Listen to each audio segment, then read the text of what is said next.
WNST. Taos of Baltimore and Baltimore Positive. I am back from the beach, but you're going to be hearing lots of stuff here this week as we took the Maryland Crab Cake Tour on the road down to Ocean City. We were at the Ocean City Convention Center on Thursday and Friday for the Maryland Counties Conference. Good times, lots of great conversation, stuff about virtually everything in the state. We had Senators Ben Cardin as well as Chris Van Hollen on, Mayor Brandon Scott, lots of other guests, lots of other promises, including next week when the Crab Cake Tour returns to Glen Burnie. We're going to be at Pappas Crab House. All are brought to you by our friends at the Maryland Lottery in conjunction with our friends at Window Nation. Got my Window Nation shirt rocking here. Windows, sidings, doors, 86690 Nation. Make sure you're taking care of them as well as all of our sponsors. It is our 25th anniversary. Luke, what do you think of the new logo, man? You like it? I mean, I feel like cupcakes and fireworks feels very Walt Disney to me. Yeah, very celebratory and plenty to celebrate as it pertains to not just WNST and Baltimore Positive, but the Baltimore Orioles continuing to roll, and a West Coast trip that felt like it lasted 3 weeks in some ways. But the difference this year compared to recent years, you got the sense there was still plenty of juice and people following even late at night. Maybe not as crazy as when it's a 7:05 game, of course, but people were very interested, and the Orioles continue to play not just interesting baseball, but good baseball, and they did exactly as they should against the worst team in baseball in Oakland over the weekend. They took care of business, and they took care of business in pretty emphatic form, other than, I guess, Saturday night with the extra inning win. But certainly they took it out on the A's on Sunday afternoon with Gunnar Henderson and company leading the way. Well, I mean, we'll get on Bradish in a minute. We can talk about Gunnar Henderson sort of passing the cycle. The cycle, too easy. I'll take the double. I'll come back and do that later. The things they're doing historically, right? I saw a stat about 620 ball, right? And the 69 Orioles famously were very, very successful.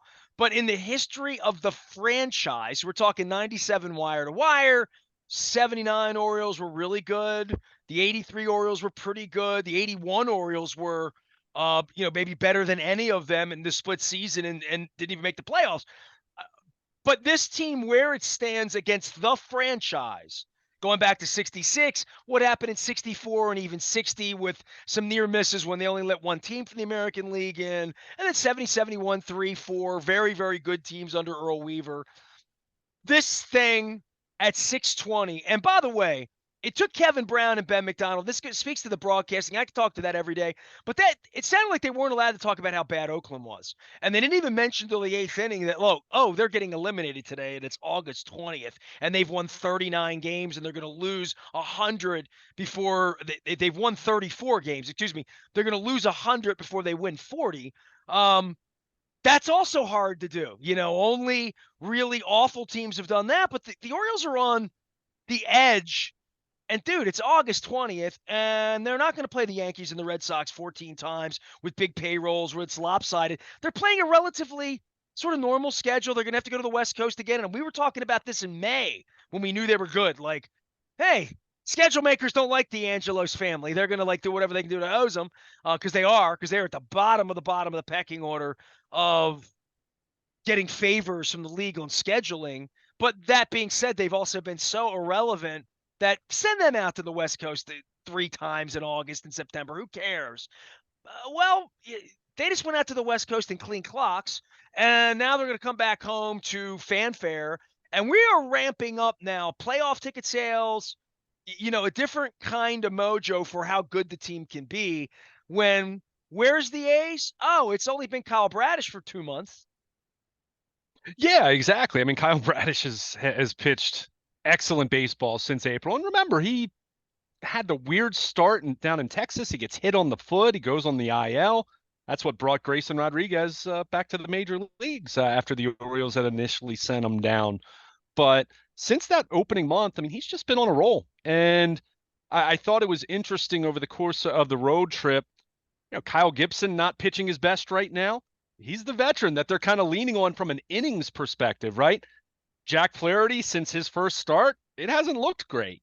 But meanwhile, Kyle Bradish and Grayson Rodriguez, who, of course, we'll see as the homestand begins against the Blue Jays here this week, they're the ones pitching the best ball right now. And Dean Kramer, it's been a little more up and down, but Dean Kramer pitched well his last time out. So we keep talking about the young guys and the innings and the workload and beyond how many innings they have left, how effective they're going to be down the stretch. And they continue to get the job done. But Kyle Bradish, especially first time through the order on Sunday, I mean, he was sensational. I mean, it was one of those starts that those first three innings, you're thinking, are we going to be sending out a WNST text alert in the sixth or seventh inning? Of course, he gave up a couple hits, but Then he hit a certainly, guy. Yeah. yeah. But he pitched so well, and that's what you want to see. You get an early lead, pitch aggressively. Don't walk people, don't nibble, don't get into trouble and put a bunch of guys on base. But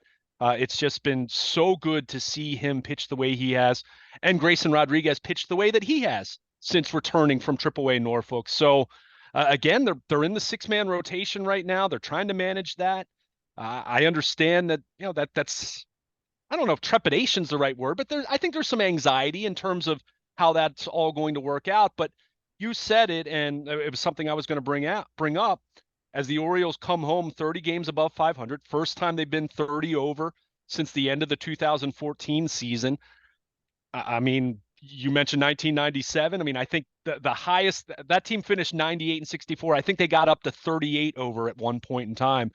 I mean, that's the kind of territory we're talking about at this point, the rest of the way. And as you mentioned, the schedule the rest of the way. Now, you don't want to get complacent. You don't want to relax. Certainly, Tampa Bay is right there with 3 games out, and it has stayed right on their heels for the most part.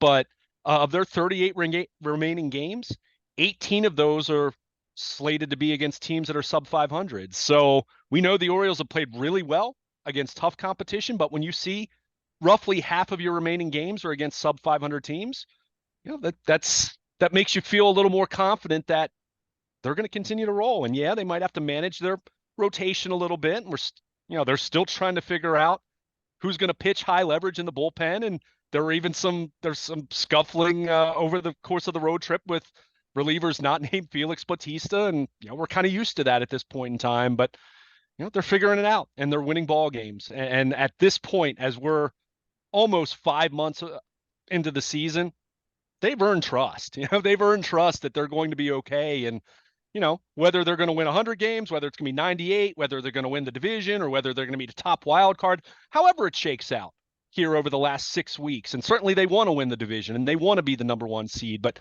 however it shakes out, you're fully confident that they're going to be there standing and they're going to be playing in the postseason now. And we're going to be talking about Kyle Bradish and Grayson Rodriguez being in a postseason rotation. And where's DL Hall potentially fitting into this? Where's John Means fitting into this as he started his rehab assignment? So, they've got some other options. They've got some moving parts. They've got some guys banged up on the position player side, Santander with a back and Hicks back on the IL. But, they've earned their trust. They've played so well for so long now that we can continue to talk about these issues, and we will, because we're still trying to project what it's going to look like come October. But in the meantime, they just keep winning. And it's not always the prettiest, or it's not always a blowout like it was on Sunday, but boy, they just keep on rolling. And when you're 30 games over 500, as you're 10 days to go in the month of August, boy, you're really doing a lot of things right, even if you do have some question marks that'll linger as we get closer and closer to playoff baseball. Luke is here. He will be there with the Ravens all week. They have 2 games this week. The Orioles start games against Toronto at home. Nice little homestand here after going out on the West Coast for 10 days, playing all night. I was down in Ocean City watching them every night at Secrets at 11 o'clock at night, playing the Padres, playing the A's on Friday night as part of our Mako coverage. You can find Luke at Baltimore Luke anywhere the good internet is served. Blue Jays first, then the Rockies. Luke, for you with the pitching, and with me saying, are you satisfied? Give me your temperature on Flaherty, Fuji, these pickups. You were always the voice of reason, like, these guys get picked up. It sounds great when you pick them up on August 31st or even August 18th or whenever it was that they grabbed Fuji. And you're like, well, these are the additions. And meanwhile, it's August 20th, and we're talking more about Bradish and more about guys in the system and more about DL Hall and more about John Means. And I know Givens, that's not happening now. But from within, how are you feeling? Because boy, they give the ball to Fuji late in the game. I mean, Flaherty takes his turns now every fifth day. He's got a ways to go to earn some trust here. And there is the point where Grayson Rodriguez has started to emerge as the guy we thought he was going to be, and the lights are going to get glaring. The lights don't get glaring until game one when you take the ball. Like, I think the rest of the way here, the lights will be bright. People be coming to the games, and you get banged around a little bit. You're up 30 games over 500. You don't want to lose the division, but I'm also not going to lose my head because the guy coming over from St. Louis, it hasn't worked out great so far. Again, he might be the dog in game three, going 7 innings and beating the Astros, because these guys have a little pedigree for that. I do have a level of, you say trust, I have a level of confidence that they can compete. Yeah, and I mean, as far as the young guys, and we've talked about this concept before. I know I've talked about it with Dennis. I mean, they play with such a confidence. And I mean, Gunnar Henderson's a great example of this. We've talked about this with Adley Rutschman from the moment he arrived last May, that there's almost that sense of, they have that healthy ignorance about them They that don't know any better. that they don't know really any don't. better, but it's just like, really hey, don't. this is what we've been doing since we That's were what 10 makes it years even old. more fun. Yeah, exactly, exactly. And look, I don't know how long that will carry them. I don't know if that will be the World Series, but I think that can carry them through at least a series or two. So who knows? But to go back to what you said, I mean, clearly Fujinami. I mean, it's at best a coin flip proposition, and we even saw the fact that he pitched the ninth inning on Sunday. And Brandon Hyde's talked about this, so it's not as though that's out of left field, but he's talked about the fact that he'd like to get him some low leverage to kind of work things out, see if he can get a better feel for that split. He throws hard. You see the velocity, but he got burned on a splitter over the weekend, and he's trying to work on the cutter a little bit. So, that is what it is. I think DL Hall is going to be in this bullpen sooner rather than later, whether it's going to be sometime in the next 10 days or whether it's going to be when rosters expand on September 1st. So, he's looked good since returning to Norfolk. Is he going to be a 1 inning guy, 2 inning guys? Can he pitch some back-to-backs? I mean, those are questions about him, but certainly he's going to figure, assuming he stays healthy. So he's an intriguing arm. I think he's someone who, depending on how he pitches, and this goes for anyone, this goes for anyone that is in their current bullpen. I think as much as we've focused on Fuji because he was the shiny new toy, I mean, take a look at what Webb's done. Even though he got into some hot water in the 10th inning on Saturday night, he's been really good for them, and he's shown some stuff that, I think has been impressive. So, well, he's earned the confidence of the manager at the moment, right? I mean, at least for right now, and we could see how that changes. Certainly, you look at Cano. I mean, I think they're still hoping that Yennier Cano can get back to closer to where he was earlier in the year. Not that they don't have confidence in him anymore, but we've seen it hasn't been as consistent the last 6, 7, 8 weeks. So, other than Batista, it's kind of sitting right there for these high leverage situations for someone to grab it. We've seen El Perez since Danny Coulomb had to go on the IL. We've seen Perez, do well in some spots that would have gone to Coulomb normally. So you have that pay some dividends, but that's where there's still a lot of moving parts to this. Whether we're talking about a John Means coming back and what role he would potentially fill. And again, I'm not saying you count on that, but it's not plug and play. But when you're playing a team that's got 34 wins at the end of August, it is time to take the car for a ride a little bit when you get those opportunities. And I mean, they're going to have a couple more of those kinds of series that maybe they sweep or win 2 out of 3 because the other team just stinks. And then they're going to have these more competitive goes, like they're going to have the next couple of nights against Toronto and a couple of weeks from now against Tampa, right? No question about it. And look, some of those, you just mentioned some of the lesser opponents. That's where you hope you have a few more games like you had on Sunday, where, when it's 10-1, you can experiment a little bit, so to speak, right? I mean, you can throw a guy out there in a spot that, no, it's not high leverage, but it gives Fujinami a chance to work on some things against some major league hitters. Well, I use major league loosely when talking about Oakland, save for a few guys in that lineup, but you get my point.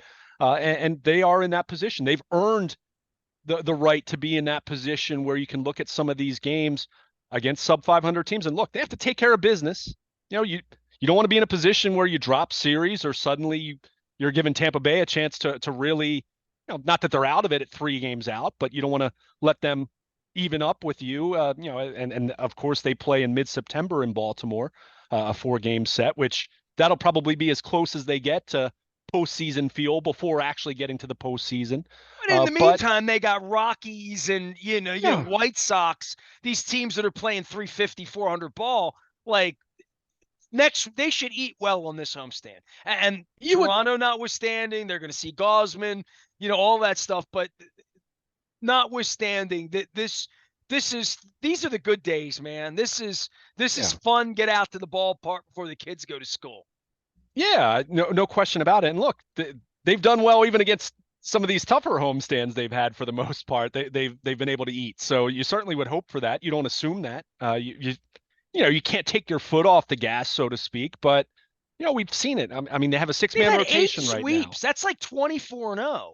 Yeah, and they haven't I been. mean, that's unbelievable, right? And we've talked about this crazy stretch. They haven't been swept since before Adley Rutschman was called up. I mean, it's extraordinary when you really think about it. I mean, every team in baseball gets swept a couple times. I went back and looked at the '83 Orioles. They were swept 4 times that year. They had 2 7-game losing streaks that year. I mean, that happens. So for them to, and it's almost, it's taken on a life of its own. This stretch, you hear about it mentioned on the broadcast, and fans are mentioning it on Twitter every time they win the first game of a series, that they won't be swept for another series. But it really does speak to the mindset. We just joked a couple minutes ago about some of these young guys having that healthy ignorance of not knowing any better, that they're not supposed to be this good because they're not experienced enough right yet, right? But that is a perfect example of their ability to, and Buck Showalter's best teams did this as well. Any great team does this. Really good teams do this. They're able to mitigate those struggles. You drop the first couple games of a series, you come out and win the next day. You don't let losing, go back to right before the All-Star break, right around the 4th of July when they drop 6 of 7. You don't let dropping 6 out of 7 suddenly morph into dropping 12 of 15. They've had a And couple of hideous losses. I mean, the Grand Slam with Batista. I mean, they've had a yeah, I mean, couple, they got punched in the face a couple times, I mean, literally. but everyone's going to have some of those. The difference is, how do you respond to that? Do you come out the next night and you're not thinking about that anymore and you go out and win? And that's what they've been able to do. And that the not being swept streak is such a, it epitomizes that mindset that, they're happy when they win, but it's not this big celebratory thing. And when they lose, I'm in that clubhouse. Yeah, the music's not playing after a loss, but they're not freaking out, and that's the way they've been. And that's the good teams know, That'll understand serve that. them well because there's a 50-50 chance they'll be 0-1 in game one. And that's when the poop hits the fan. I Yeah, mean, sure. and for everybody out there, I remember this vividly and talking about this back in 14. Nothing matters until game one. You know what I mean? And the way the format is set up, hadn't really put a lot of thought into it, Luke, when they installed it, because I'm like, I'll Yeah, worry about learning the new format when the time comes. yeah, And even things like looking at a Ravens game, in October, and home games and who would get preferential treatment, and whether they play at 1 o'clock or 8 o'clock, or as an example, the Billy Joel Stevie Nicks concert is going on at the football stadium like the first weekend of October. That would be a weekend where if they get the bye, they would have a game one or game two. Almost moves it to an afternoon game. Like there's scheduling issues here. I yeah, remember the Cordell Stewart issue back in '97 when yeah. we had a playoff game downtown and the Ravens were still playing at Memorial Stadium back in '97. So there's only one parking lot. So they'll have to figure that out on nights when Billy Joel's in town, because these are first world problems for the city and for the parking lots and for the football team. My thought on all of it, though, is still game one. Everything changes with the playoffs and these short series, and anything they get experience to do, so that if they're losing 3-0 in the second inning and the crowd gets quiet and Verlander's on the other, whatever that experience is, that they're going to be able to overcome that, because they're not just going to cakewalk to the World Series, bro. You know what I No, mean? Like bad stuff's going to happen. No, well, and they're not going to because they haven't played that way all year. They've played close games and things have been a grind at times. And my goodness, we've been talking about the bullpen falling apart for like 2.5 months now. It's held together. It hasn't been And pretty, all of a but sudden, here comes DL Hall and John Means, just the way I wrote it up.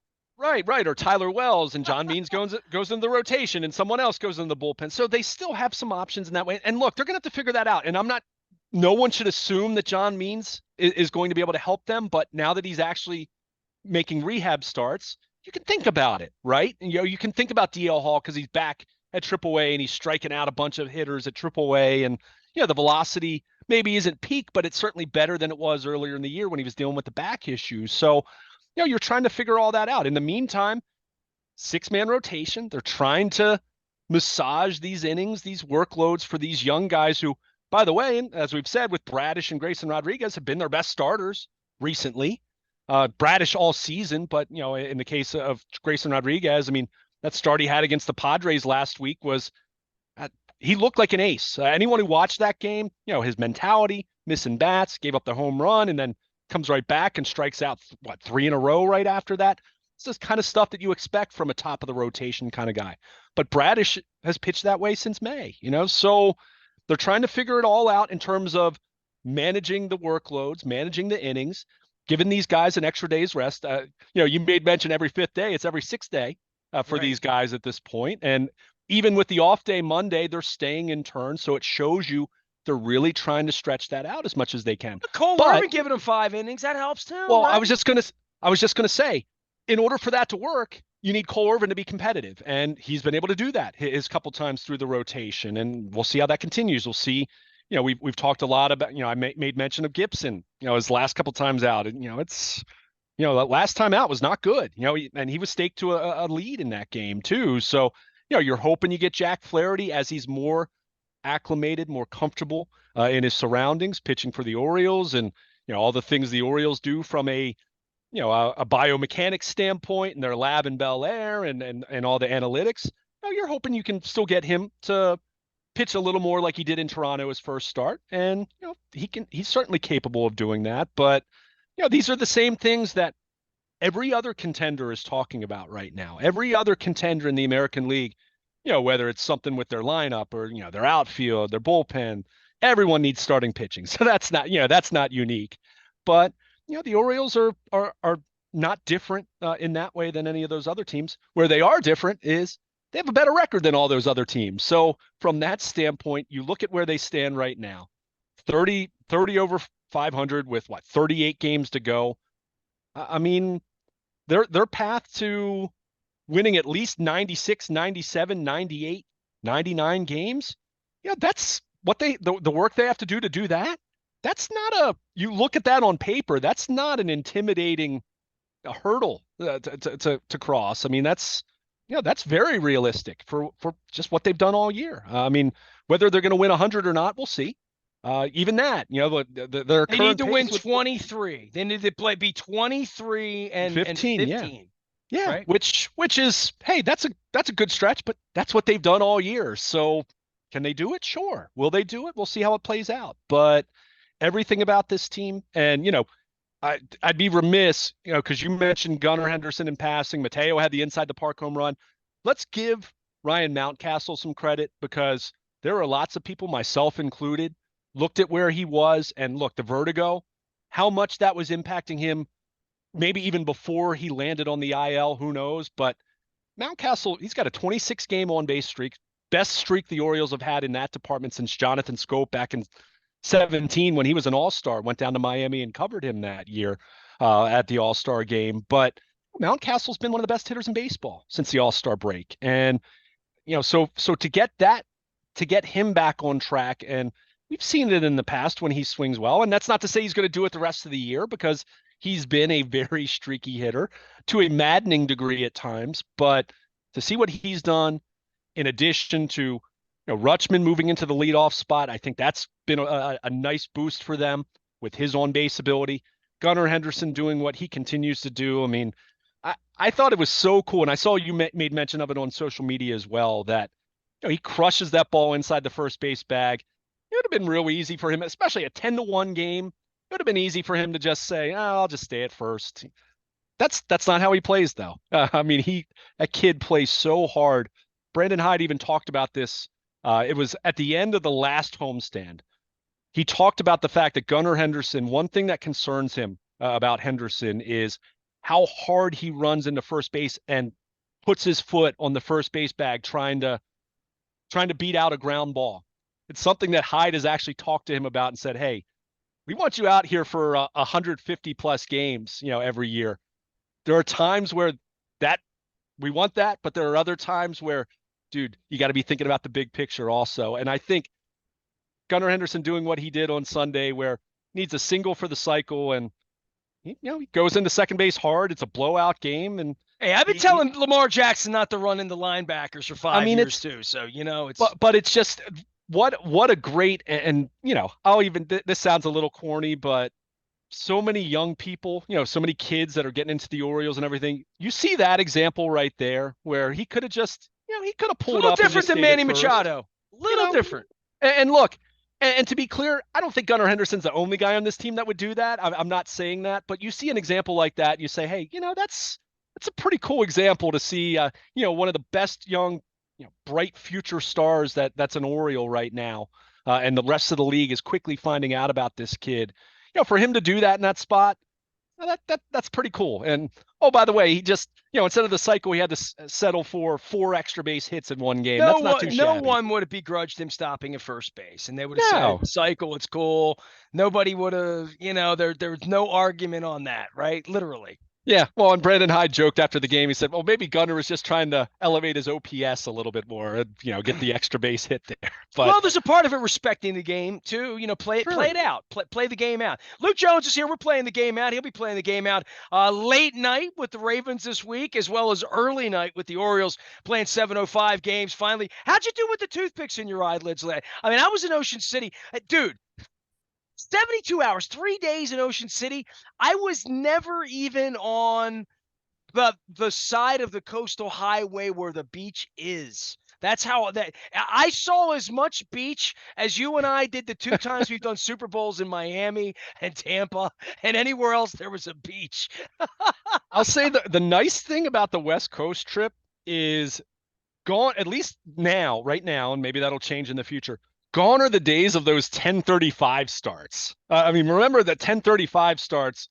I mean, especially pre-pitch timer, pre-pitch clock, when these games were starting to go 3:15, 3:30. I mean, that would be rough, especially.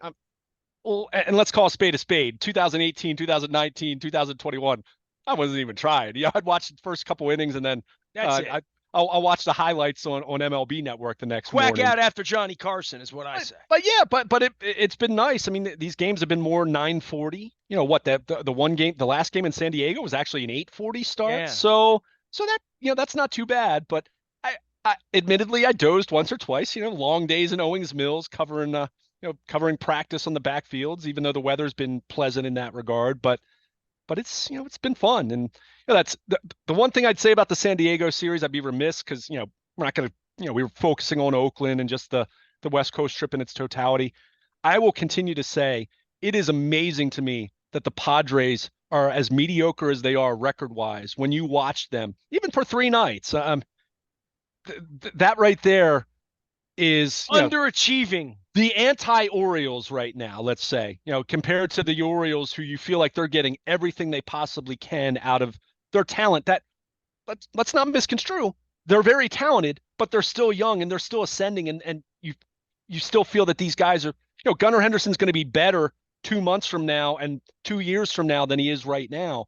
Whereas you look at the Padres and say, how's that team under 500? How's that team not neck and neck with the Dodgers in the NL West?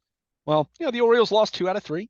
Not the end of the world, certainly, but that was the one thing that, one of my takeaways from this West Coast trip is that, boy, the Padres should be way better than they are, because you see them just for 2 or 3 nights and you see the talent and how little they're getting out of that in the win-loss column. My takeaway was I need to go to San Diego next year to see the Orioles play. There you go. Luke That Jones is as well. here. He's Baltimore Luke. You can follow him out on the interwebs. I have been at Mako in Ocean City promoting our friends at the Maryland Lottery as well as Win Donation and really having some great conversations. Spent a little time with the governor. We spent a lot of time with Ben Cardin as well as Chris Van Hollen talking about federal stimulus money, things going on with the city, what's happening there. Carl Anderton, who's a delegate, Republican delegate from the Eastern Shore, who's a big sports fan, big Oriole Raven fan, always sort of in the know. We had him on for an extended visit, as well as Odette Ramos from our city here, talking about making things better around here and going down to Annapolis and looking for West to help out. So lots of political stuff around here this week. You'll hear that mixed in with some Oriole stuff, as well as the Ravens and the residue from the Washington Commanders. When you spend time in D.C. with Montgomery County people and Prince George's County people and Southern Maryland, Charles County, hey, they're going to change the name of the football. I don't care. As long as they lose is all I care about. The Governor's Cup, I think, is what they call it. They used to call it this. I think Phooey on all that. We have baseball around here all week. The Blue Jays are in town. Luke will be there, Colorado Rockies, and I will be here. And you can find me anywhere the internet travels. Out on LinkedIn, Facebook, Twitter, Instagram. I'm Nestor. We're WNST AM 1570 Towson, Baltimore. Little Orioles, little Ravens, and a lot of BaltimorePositive.com. Stay with us.